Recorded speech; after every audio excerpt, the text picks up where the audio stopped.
हावी कंपटीशन अब में फिर से एक बार स्वागत है आपका। एंड इस वीडियो में हम लोग डिस्कस करने वाले हैं प्राइम मिनिस्टर से रिलेटेड कुछ बहुत ही इम्पोर्टेंट क्वेश्चंस हैं। बहुत ही ज़्यादा इम्पोर्टेंट क्वेश्चंस हैं वो, जो कि हमेशा एग्ज़ाम्स में आते हैं।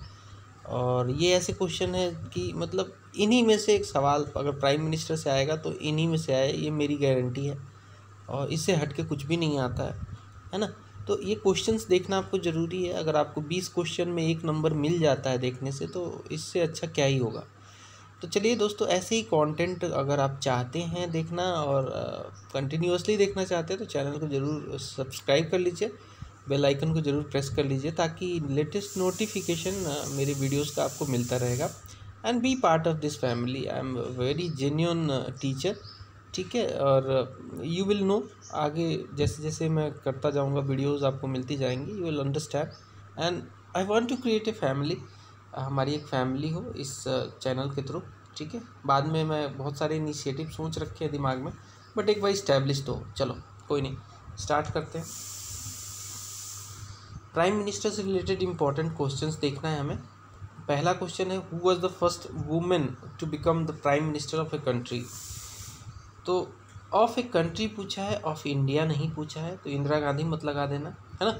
ऑफ ए कंट्री मतलब पूरे दुनिया में पहली फर्स्ट जो है मतलब वुमेन कौन सी बनी जो प्राइम मिनिस्टर बनी है। तो क्या वो गोल्डा मेयर है या फिर मार्गरेट थैचर है, इंदिरा गांधी और श्री मावो भंडार नायके। आपको करेक्ट आंसर चुनना है दोस्तों। इसका करेक्ट आंसर है श्री मावो भंडार नायके हैं। ये एक ओरिएंटल कंट्री की हैं। ओरिएंटल कंट्री मतलब कि अपने ईस्टर्न साइड की जो कंट्रियां हैं, वेस्टर्न और ईस्टर्न वर्ल्ड में डिवाइडेड है। मैं ये इसलिए बता रहा हूँ क्योंकि आपको ये बताना है किस कंट्री से हैं। मैं इसलिए इतना बैकग्राउंड बताया क्योंकि देखो, वेस्टर्न कंट्रियाँ जैसे यूएसए, यूरोपियन यूनियन की कंट्रियाँ, वो सब क्लेम करते हैं कि हमारे यहाँ बहुत वुमेन एम्पावरमेंट है, ये है वो है, तमाम चीज़ें हैं। लेकिन पहली अगर प्राइम मिनिस्टर की बात करें महिला की, तो वो एक ऐसी कंट्री से बिलोंग करती हैं जिसको वो लोग सोचते हैं वेस्टर्न वाले कि ये तो पिछड़े हैं, ये तो यहाँ पे वुमेन एम्पावरमेंट नहीं है। तो आपको बताना है ये कौन सी कंट्री से हैं, ठीक है। आगे बढ़ेंगे।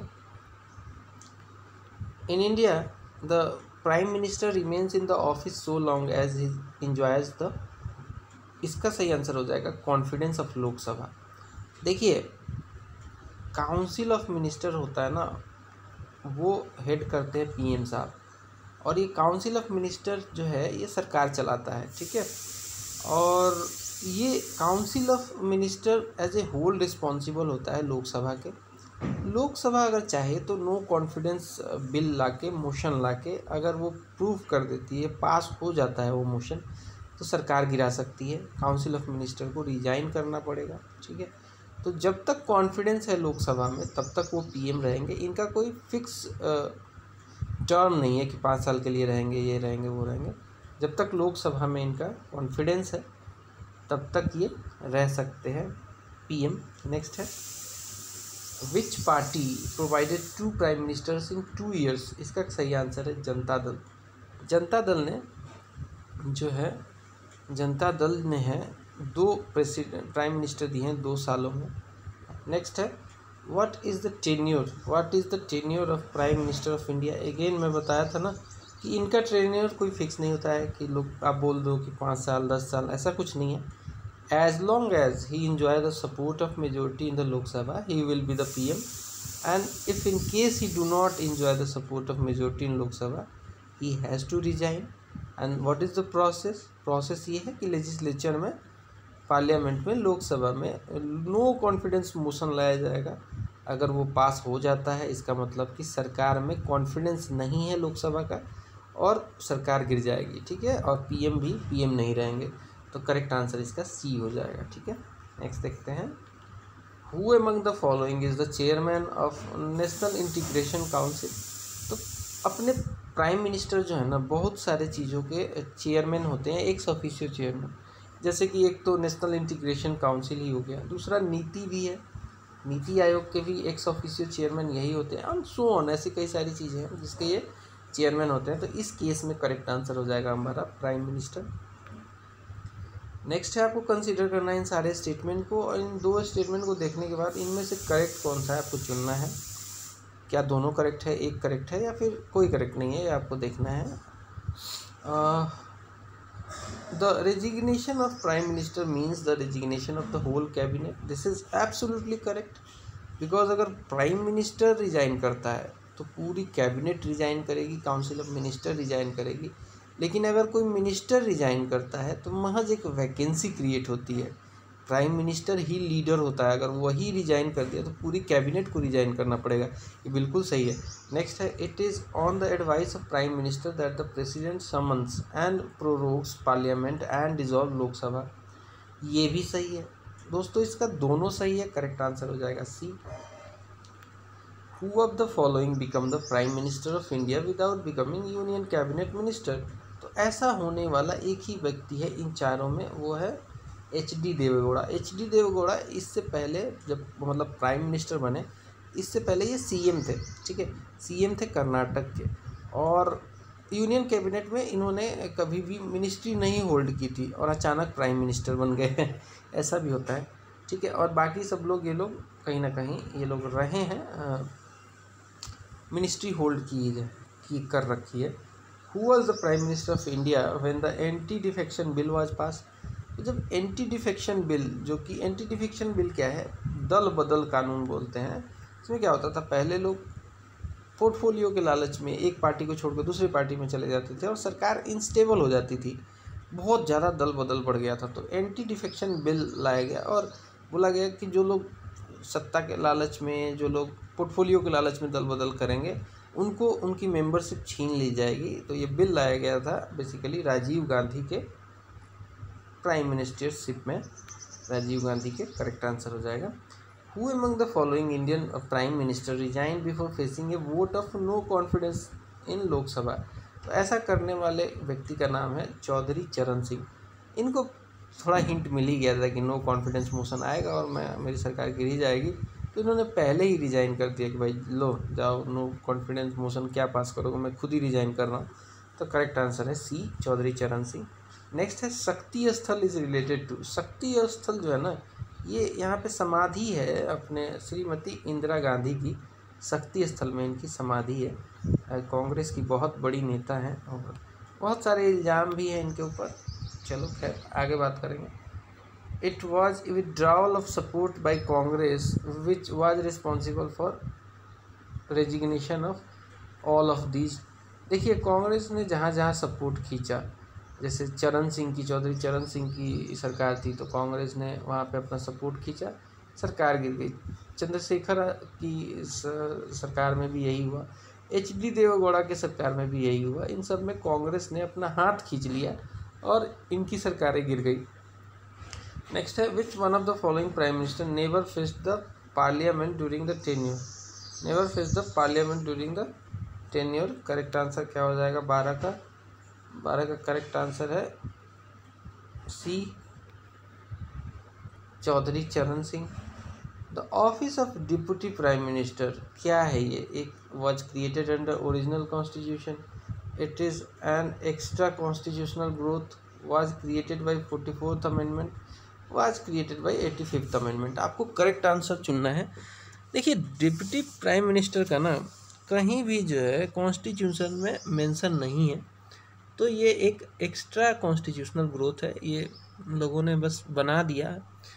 इसका कहीं भी कॉन्स्टिट्यूशन में, हमारे संविधान में मेंशन नहीं है, कोई भी आर्टिकल इसके बारे में कुछ भी जिक्र नहीं करता है। Who exercise the actual executive power under the parliamentary form of government. देखिए, दो तरीके के पावर होल्ड करते हैं लोग पार्लियामेंट्री फॉर्म ऑफ गवर्नमेंट में। दो तरीके के पावर होल्ड किया जाता है। एक होता है actual power, actual executive power, एक होता है नॉमिनल, बस नाम के। तो नॉमिनल जो हेड होते हैं, नॉमिनल एग्जीक्यूटिव पावर जो होल्ड करते हैं, उनका नाम है प्रेसिडेंट। बस नाम के हैं, उन्हीं के नाम पे सब कुछ होता है, लेकिन एक्चुअल पावर उनके पास कुछ है ही नहीं। एक्चुअल पावर होल्ड करते हैं हमारे प्राइम मिनिस्टर साहब। प्राइम मिनिस्टर साहब एक्चुअल पावर होल्ड करते हैं और इन्हीं के एडवाइस पे जो है प्रेसिडेंट को काम करना पड़ता है। तो एक्चुअल पावर है प्राइम मिनिस्टर के पास। ये इनको पॉलिटिकल हेड कहा जाता है। नेक्स्ट है the union minister hold office during the pleaser of. Union minister जो होल्ड करते हैं अपनी ऑफिस, क्या वो प्राइम मिनिस्टर के उसमें करते हैं? नहीं, प्राइम मिनिस्टर खुद जो है प्लीजर ऑफ प्रेसिडेंट के उसमें होल्ड करते हैं अपनी ऑफिस को। तो इसका सही आंसर हो जाएगा यूनियन मिनिस्टर भी जो है वो प्रेसिडेंट के ही हाँ, इसका करेक्ट आंसर हो जाएगा प्रेसिडेंट के ही प्लीजर में यूनियन मिनिस्टर भी अपनी ऑफिस को होल्ड करते हैं। 16 नंबर क्वेश्चन देखिए, who was the first deputy prime minister of India? क्या है सही आंसर इसका? करेक्ट आंसर है सरदार वल्लभ भाई पटेल। ये क्रिएट किया गया एक ऑफिस था, फर्स्ट डिप्टी प्राइम मिनिस्टर यही थे, सरदार वल्लभ भाई पटेल। करेक्ट आंसर हो जाएगा डी।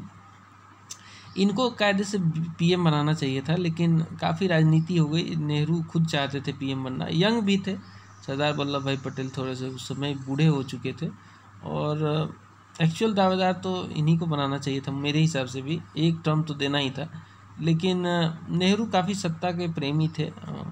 चलो खैर, पॉलिटिकल बातें मैं करने लग गया।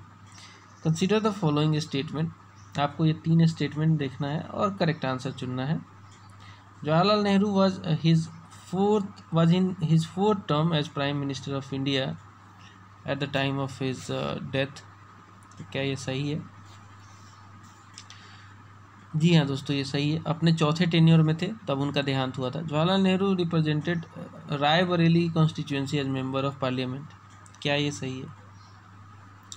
क्या ये सही है दोस्तों? जी नहीं, ये सही नहीं है। रायबरेली से नहीं रिप्रेजेंट करते थे, इलाहाबाद से करते थे वो एक्चुअली।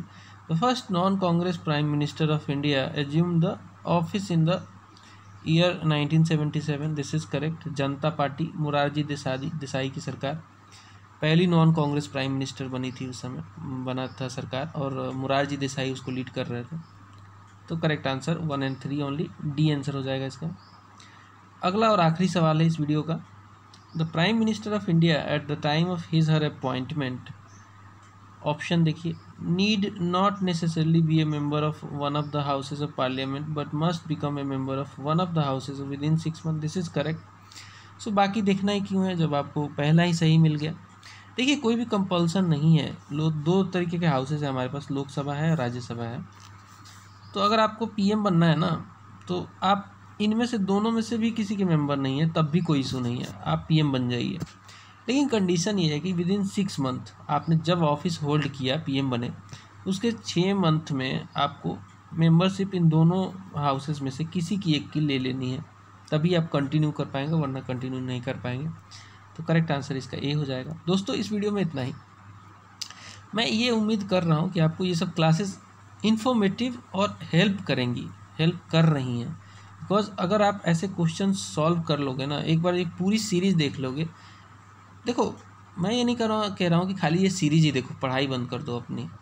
आप जो आपका जो मतलब थ्योरी पार्ट है वो पढ़ते रहिए। ये मैं मानता हूँ कि प्रैक्टिकल है, आपको ऑब्जेक्टिव कराया जा रहा है, यही आपको करना है एक्चुअली। थ्योरी तो बस आपको ये देने के लिए है, समझ देने के लिए कि हाँ ये ज्ञान है। उसको अप्लाई करोगे कब? जब आप MCQ सॉल्व करोगे। तो बहुत इंपॉर्टेंट सीरीज़ है, इसको ज़रूर देखें कम्प्लीटली, और चैनल पे नए तो सब्सक्राइब जरूर करें। बाय।